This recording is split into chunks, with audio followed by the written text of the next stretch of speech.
আজকে হাদিকে কেন মৃত্যুবরণ করতে হলো? আদিব যেটা বলেছিল, এই রাজনীতি ব্যাং, এই দূরদর্শিতা আমরা বুঝতে পারছি না।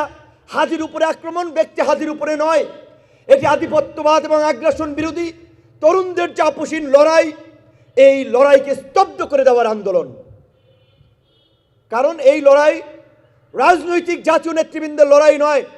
আমাদের রাজনৈতিক নেতৃবৃন্দ, রাজনৈতিক দলগুলো ক্ষমতায় যাওয়ার জন্য আধিপত্যবাদী শক্তির সাথে আপোষ করছে।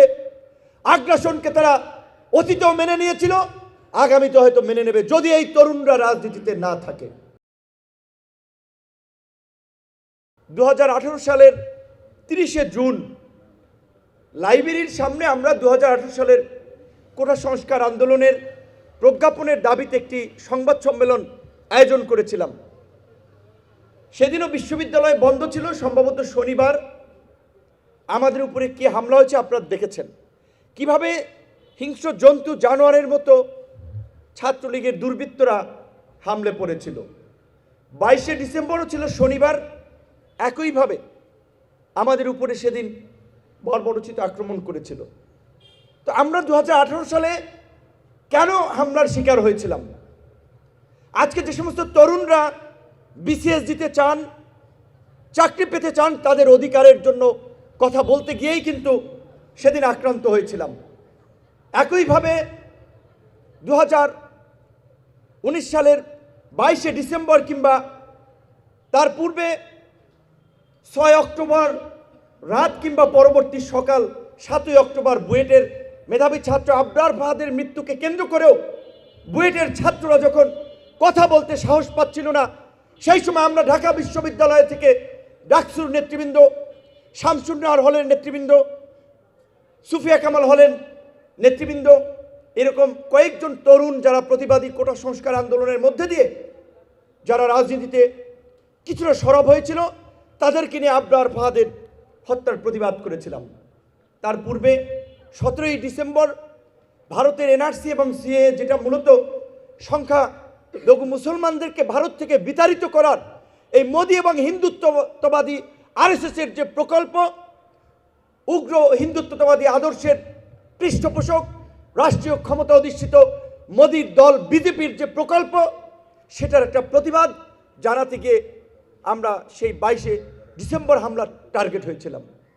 আজকে অনেকেই বলেছে, পূর্বের যে একজন বক্তা, যে এটি একটি ঢাকা বিশ্ববিদ্যালয়ের ইতিহাসের একটি কালো অধ্যায়, যে ঢাকা বিশ্ববিদ্যালয়ে নির্বাচিত শিক্ষার্থীদের সর্বোচ্চ প্রতিনিধি এবং একটা ঐতিহাসিক নির্বাচন, সেই নির্বাচনের ভিপি ডাকসু থেকে এই প্রোগ্রামটি করা উচিত ছিল। এবং এটা পরিষ্কার এবং সত্য আমাদের উপলব্ধি যে আবার মাঝখানে একটা গ্যাপের পরে যে ডাকসু হয়েছে, সেই ডাকসু সার্বজনীন ডাকসু হতে পারছে না। এটি একটি নির্দিষ্ট রাজনৈতিক মতাদর্শকে প্রমোট করার জন্য এবং প্রতিষ্ঠা করার জন্য একটা প্ল্যাটফর্ম হিসেবে কাজ করছে বলে আমাদের কাছে মনে হচ্ছে। তো আমি ডাকসুর আমাদের অনুজদেরকে, নেতৃবৃন্দকে অনুরোধ করব, ডাকসুকে নির্দিষ্ট রাজনৈতিক দল মতের প্ল্যাটফর্মে পরিণত করবেন না। শিক্ষার্থীদের বিশ্ববিদ্যালয়ের ভয়েস হিসেবে প্রতিষ্ঠা করুন। 2023 সালের 2 অগস্ট এই ঢাকা বিশ্ববিদ্যালয়ের রাজু ভাস্কর্যের সামনে ছাত্রলীগের জন্তু জানোয়ারের দ্বারা আরও একবার আক্রান্ত হয়েছিলাম। কেন? যখন আমরা শুনেছি যে টাঙ্গুয়ার হাওরে ঘুরতে গিয়ে বুয়েটের 19 শিক্ষার্থী আটক হয়েছে শিবির সন্দেহে। আমরা তাদের রাজনৈতিক পরিচয় খুঁজি নাই, তারা শিবির করে নাকি ছাত্রদল করে নাকি কোন প্ল্যাটফর্ম করে। আমাদের রক্ত টকবক করেছিল যে 19 বুয়েটের মেধাবী শিক্ষার্থী টাঙ্গুয়ার হাওরে ঘুরতে গিয়ে গ্রেপ্তার হবে, তাদের প্রতিবাদ করতে হবে, তাহলে তো বিশ্ববিদ্যালয়ের শিক্ষার্থীরা ভয়ে চুপসে যাবে। আমরা ঠিকই জীবনের ঝুঁকি নিয়ে এই ঢাকা বিশ্ববিদ্যালয়ে এসেছিলাম প্রতিবাদ করার জন্য। সেই সময় আমি ছাত্রনেতা নই, দলের রাজনীতি করি, তারপরেও জাতীয় স্বার্থ, ছাত্র সমাজ এবং তরুণদেরকে এনকারেজ করার জন্য, ফ্যাসিবাদের বিরুদ্ধে দাঁড়ানোর জন্য আমরা সেদিন এসেছিলাম এবং আক্রান্ত হয়েছিলাম। তো আমরা 2018 থেকে এই 24-এর গণ অভ্যুত্থান পর্যন্ত ছাত্রনেতা হিসেবে, তরুণদের প্রতিনিধি হিসেবে আমাদের উপরে যে আন্দোলন সংগ্রাম, তার যে একটা ঐতিহাসিক দায়িত্ব আমাদের উপর ছিল, আমরা সেটা পালন করেছি। কিন্তু জুলাই গণ অভ্যুত্থান থেকে আমাদের যারা পরিচিত ছাত্র নেতৃবৃন্দ তারা জাতির সাথে প্রতারণা করেছেন। অনেকে তাদের উপরে যে ঐতিহাসিক দায়িত্ব পড়েছিল সেই দায়িত্ব তারা পালন করতে পারেন নাই। তাদেরকে কেন্দ্র করে যে একটা জাতি ঐক্যবদ্ধ হয়েছিল, নতুন বাংলাদেশের স্বপ্ন দেখেছিল, সেটি তারা পারেন নাই। যার কারণে আমাদের সংগ্রামী সহযোদ্ধা হাদিকে এইভাবে মৃত্যুবরণ করতে হয়েছে। এই মাগরিবের সময় অবশ্যই বলতে হয়, এই হাদির মতো সম্মানজনক মৃত্যু, যে এই মৃত্যুতে বা যার জন্য লাখো লাখো মানুষ, কোটি কোটি মানুষ দোয়া করবে, আমরা এমন মৃত্যুই প্রত্যাশা করি। আমরাও মরে যেতে পারতাম, ওই 30শে জুন মরে যেতে পারতাম, 2018 সালে 30শে জুন, 22শে ডিসেম্বর মরে যেতে পারতাম, ওই 2 আগস্ট 23 সালের মরে যেতে পারতাম, সর্বশেষ 29শে আগস্ট 2024 এই বছরের যে 29শে আগস্ট যে আক্রমণ হচ্ছে মরে যেতে পারতাম। আল্লাহ বাঁচিয়ে রেখেছেন, আল্লাহর প্রতি শুকরিয়া। আজকে হাদিকে কেন মৃত্যুবরণ করতে হলো? আদিব যেটা বলেছিল, এই রাজনীতি বা এই দূরদর্শিতা আমরা বুঝতে পারছি না। হাদির উপরে আক্রমণ ব্যক্তি হাদির উপরে নয়, এটি আধিপত্যবাদ এবং আগ্রাসন বিরোধী তরুণদের যে আপোষহীন লড়াই, এই লড়াইকে স্তব্ধ করে দেওয়ার আন্দোলন। কারণ এই লড়াই রাজনৈতিক জাতীয় নেতৃবৃন্দের লড়াই নয়। আমাদের রাজনৈতিক নেতৃবৃন্দ, রাজনৈতিক দলগুলো ক্ষমতায় যাওয়ার জন্য আধিপত্যবাদী শক্তির সাথে আপোষ করছে।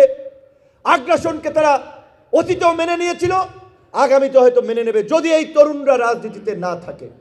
কাজেই তরুণদেরকে রাজনীতিতে প্রাসঙ্গিক থাকতে হবে, নেতৃত্বে থাকতে হবে। আগামী যে জাতীয় সংসদ নির্বাচন হচ্ছে, অবশ্যই আমি মনে করি এই ঐতিহাসিক পার্লামেন্ট, যেই পার্লামেন্টে জুলাইয়ের আকাঙ্ক্ষার ভিত্তিতে জুলাই জাতীয় সনদ নিয়ে আলোচনা হবে, ওই সনদ বাস্তবায়নের মাধ্যমে নতুন বাংলাদেশের যাত্রা হবে। এই সংসদে এই গণ অভ্যুত্থানের তরুণদেরকে প্রতিনিধিত্ব করতে হবে।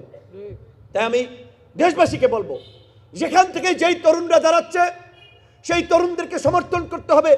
যুদ্ধের ময়দানে তরুণরা লড়াই করবে, পরবর্তীতে সুবিধা ভোগ করবে সুবিধাভোগীরা, এইটা হতে পারে না। এই ঢাকা বিশ্ববিদ্যালয়ে আমাদের আন্দোলনের পর অনেক শিক্ষকরা ডিন হয়েছেন, উপাচার্য হয়েছেন, বিভিন্ন দায়িত্ব পেয়েছেন, কিন্তু 2019 সালের 22শে ডিসেম্বর এই ডাকসুতে যখন আমরা আক্রান্ত হয়েছিলাম, সেই দিন কয়েকজন শিক্ষক আমাদের জন্য সংহতি রেখেছিলেন। 2018 সালের যেই আন্দোলনকে কেন্দ্র করে আজকের গণ অভ্যুত্থান, সেই কুসংস্কার আন্দোলন করতে গিয়ে ওই লাইব্রেরির সামনে যখন কুকুরের মতো মার খাচ্ছিলাম, কয়েকজন শিক্ষক আমাদের পাশে দাঁড়িয়েছিলেন। কাজে এই বিশ্ববিদ্যালয়কে নিয়ে আমরা গর্ব করি, এই বিশ্ববিদ্যালয়ের ছাত্রদের নিয়ে আমরা গর্ব করি। আবার এই বিশ্ববিদ্যালয়ের অনেক নিন্দিত ঘটনা আছে, এই বিশ্ববিদ্যালয়ের শিক্ষকদের যেমন অহংকারের অনেক ঘটনা আছে, লজ্জিত হওয়ার অনেক উদাহরণ আছে। 2018 সালের ভোট ডাকাতি নির্বাচনকে 1100 শিক্ষক বিবৃতি দিয়ে বৈধতা দিয়েছিল, আপনাদের মনে আছে। কাজে সেই ফ্যাসিবাদের দোষর হিসেবে যারা অবশ্যই বিশ্ববিদ্যালয় আছেন, তাদের আমি মনে করি অনেক আগেই বিতাড়িত হওয়া দরকার ছিল। একই সাথে আমি ডাকসুর নেতৃবৃন্দ সহ সারা দেশের তরুণদেরকে, চাকসু রাকসু হয়েছে, জগন্নাথ বিশ্ববিদ্যালয় হবে, আজকে এই তরুণদের মাধ্যমেই জাতির আগামীর ভবিষ্যৎ। কাজে এইখানে শিক্ষার্থীদেরকেও সেই ধরনের একটা প্রগতিশীল চিন্তা ভাবনার, উদার মানসিকতার হতে হবে। আমি একটি ফেসবুকে বক্তব্য দেখেছি, আমি জানি না এটি তার বক্তব্য কিনা। রাকসুর একজন নেতা বলছেন যে প্রথম আলো, ডেইলি স্টার জ্বালিয়ে পুড়িয়ে সরকার করে দিতে হবে, তছনছ করে দিতে হবে।